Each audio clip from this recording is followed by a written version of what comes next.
Congratulations, you just got your first set of hearing aids. And the first few days, instead of feeling like the world opened up, everything sounds weird. Your own voice sounds like you're talking inside a tin can. The refrigerator is suddenly the loudest thing in the house. And you're starting to wonder, did I get the wrong hearing aids? Did the audiologist do something wrong? Are they broken? And somewhere in the back of your head, there's a harder question. What if I just spent thousands of dollars on something that doesn't work for me?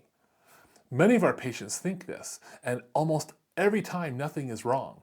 What you're experiencing is completely normal. Your brain has spent years trying to compensate for missing sounds, and now suddenly it's getting them all back at once. That does take some adjustment. I'm Dr. Lane Garrett, founder of Timpanogos Hearing and Tinnitus here in Utah, and I've been fitting hearing aids for over 20 years, and I've walked thousands of patients through this transition. And today I'm going to show you what to expect, what's normal, and what to actually do about it, and also when to call your audiologist. I'm also going to explain something that most clinics never take the time to tell you, that getting to your best hearing isn't a single appointment. It's a process. A good one, but a process. Before anything else, you need to understand what's going on inside your brain right now, because once you get this, everything else will make a lot more sense. When you have hearing loss, your brain adapts. It stops expecting certain sounds, those high-pitched speech, background noise, your own footsteps, and it compensates by working harder to fill in those gaps. Over time, the auditory system essentially recalibrates itself around the hearing loss. Hearing aids flip that process in reverse. Now your brain suddenly is getting flooded by sounds it hasn't heard for years, and it doesn't know quite what to do with all that yet. Research published in Ear and Hearing found that new hearing aid users showed measurable improvements in background sound tolerance over the first few months, consistent with the brain actively learning how to tune out those newly audible sounds that aren't important. The brain is just sorting things out and it needs some time. So the tin can voice, normal. The refrigerator hum, normal. The sense of being a little overstimulated, completely normal. This isn't a sign that your hearing aids are wrong, it's a sign that they're actually working. Now, if that explanation helped you relax a little bit, good. That's what my channel is for. I put out 2 videos each week on hearing loss and hearing aids and tinnitus, and this is exactly the kind of thing that most clinics never take time to explain. Subscribe if you want more of it. Now, knowing your brain needs time to adjust is one thing. What most people don't know is that your audiologist is actually managing that adjustment on purpose behind the scenes. Most people assume they leave the fitting appointment with their new hearing aids set to exactly where they need to be. That's usually not the case, and for good reason.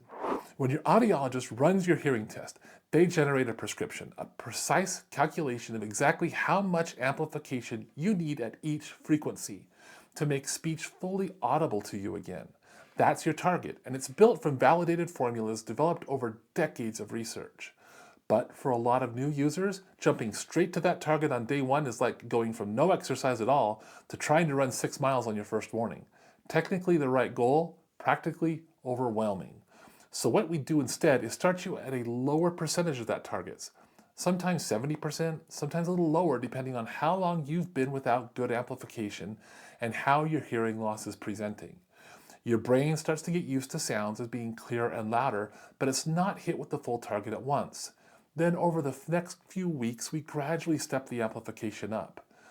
This is a real clinical technique. Modern hearing aid software has what's called an adaptation manager built right into the software. A 2014 study published in the Hearing Review evaluated this approach and found that participants had no perception of the loudness changes over that adaptation period, even as the volume increased 5% per week, and speech clarity was consistently rated between good and very good the entire time. The brain adapts so naturally that most people don't even notice that the volume or the clarity is increasing. The end goal is always your full prescriptive target. We're not going to leave you underfit. We're getting you there in a way that your brain can actually keep up with. That gradual stepping up process is the right approach, but it only works if the starting numbers are accurate.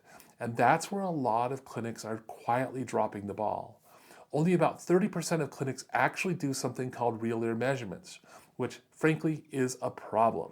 Here's what those are. After fitting your hearing aids, we can put a tiny microphone in your ear canal while you're wearing them. We play calibrated sounds and measure exactly how much amplification is actually reaching your eardrum. Not what the computer software thinks is happening, not what the manufacturer says should be happening, but what is actually happening in your ear. And why does that matter? Because every ear canal is different. The shape, the length, the volume of your ear canal all affect how sound behaves inside of that. Two people can have identical hearing tests wearing identical hearing aids and get completely different amounts of actual amplification just because of the differences in their anatomy. The only way we can know what's really happening is to measure it. Without doing that, your hearing aids might be under-amplifying and you're not hearing as well as you could, or they might be over-amplifying at certain frequencies, which causes fatigue and discomfort and sharpness that new users sometimes complain about.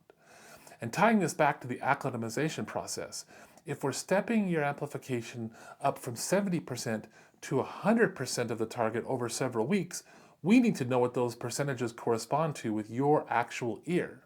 Without real ear measurements, we're adjusting numbers that might have nothing to do with reality. So if you're working with a clinic that's never mentioned real ear measurements, ask them, do you do real ear? If the answer is no, or they seem unfamiliar with the term, that's a red flag. All of that happens on our end, but the single biggest factor in whether this process works, the one thing that's entirely in your control, is far simpler than that. It's this: wear your hearing aids consistently, every day. Another study in ear and hearing found that new hearing aid users who wore their hearing aids more than 6 hours a day showed significantly better speech and noise performance after 12 weeks compared to people who wore them inconsistently. Wearing them all the time isn't just about comfort, it's your brain getting the chance to actually improve its ability to process and understand sounds. The target is around 8 hours a day. If that's too much at first, you can build up gradually, add an hour every day. But push yourself. The discomfort of early hearing aid wearing is temporary. The benefits compound. Quick question, before we go further, drop a comment right now. How many hours a day are you wearing your hearing aids? It takes 5 seconds and it helps me understand where most people are getting stuck on their journey.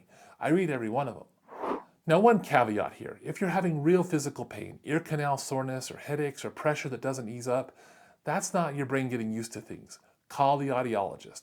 Discomfort or pain are two very different things. Wear time is the foundation, but how you spend that time in the first few weeks also matters. A few habits can really accelerate the process significantly. Start in quiet environments. Your first week is not the time to test yourself in the crowded restaurants. Start at home in quieter conversations. Let your brain calibrate to normal speech before you throw it into those challenging, noisy places. Turn the TV down. Most new hearing aid users are shocked by how loud they've been listening to their TV. Turn it down. Forcing yourself to listen at lower volumes with your hearing aids in actually accelerates the adjustment process and rewires your brain toward a healthier baseline for sound processing. You can also read aloud or listen to audiobooks. Reading aloud while wearing your hearing aids connects the sound of words that you know with what you're hearing, which helps your brain map the new amplified sound to familiar patterns. Even 20 minutes a day makes a difference. Also, don't adjust the volume control constantly. Modern hearing aids will handle most environments automatically. Constantly reaching for the volume control prevents your brain from adapting. Give the hearing aids a chance to work. And also keep a simple log.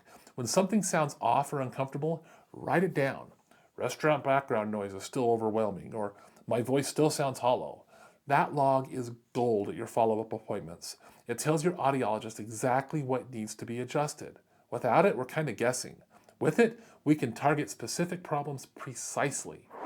All of these habits help your brain adjust to new sounds, but there's a separate piece of this that addresses something hearing aids alone can't fix, and it's the step that most clinics are leaving out.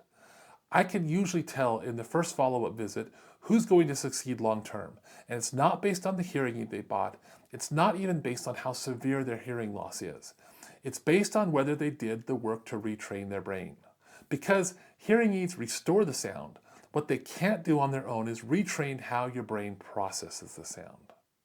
When you've had untreated hearing loss for years, your brain doesn't just lose volume, it loses processing efficiency. It gets worse at separating speech from noise. It gets worse at tracking people who are talking quickly. It develops compensatory habits, relying more on context, on lip reading, on guessing, that take real effort to unlearn. You can have perfectly fit hearing aids and still struggle in noise because your brain hasn't relearned how to use the information it's receiving now. That's where aural rehabilitation comes in. Programs like LACE, which stands for Listening and Communication Enhancement, are structured auditory brain training exercises designed specifically for this.